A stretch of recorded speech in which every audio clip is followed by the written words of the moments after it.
Good morning. This morning I'm going to talk about sitting with intense emotions. Those times in your life where you're going through a seriously traumatic, hurtful, painful situation and you just don't know what to do. You're feeling such deep emotions. A lot of the time it's because the silt or the minerals on the bottom of our riverbed, so to speak, our hearts, has been stirred up by something that has happened in our life. But what I want to tell you today is that it's very important that we sit with our intense emotions. It's very important that we don't run from our most intense emotions. It's very important that we hold space for our most intense emotions, because those most intense emotions are actually cluing us in as to the pain that we hold.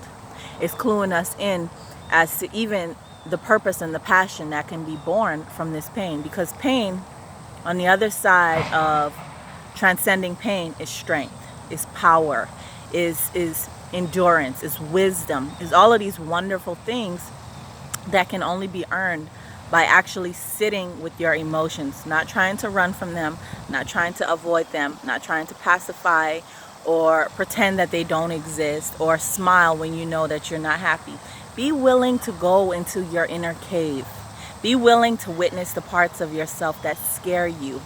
Be willing to witness the parts of yourself that feel completely out of control. Because once you learn how to hold space for yourself, you can not only accept someone else holding space for you, but you can also hold space for other people.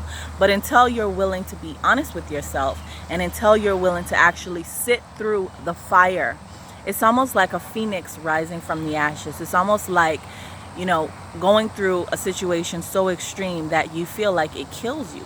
Because in actuality, it kills a certain part of you. It kills the part of you that didn't know your strength.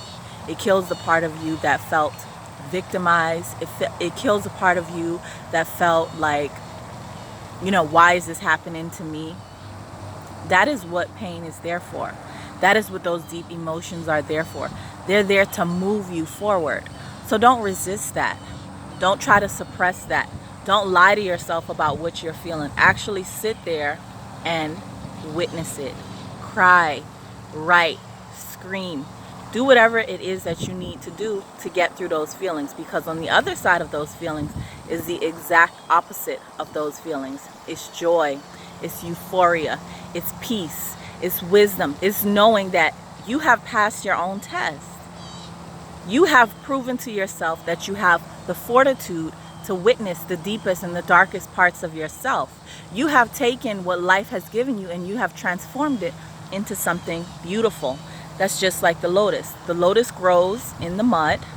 It rises above the mud. The mud is the nutrients. The mud is what feeds the lotus. And the lotus, the actual blossom that opens, that we see sitting on top of the water, is actually the after effects. It is the glory of the pain. It is the glory. It is the rainbow after the rain. So I just want to let you know that pain does have a purpose. I just want to let you know that it's not always going to be there.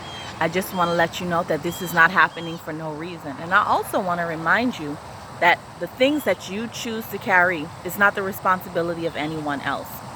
Whatever happens to us, whatever life brings our way, or even we could say the things that we manifest into our lives, we've manifested on some level, either conscious or subconscious. We've chosen for those events to happen in our life, which means that we have the ability to get through those things.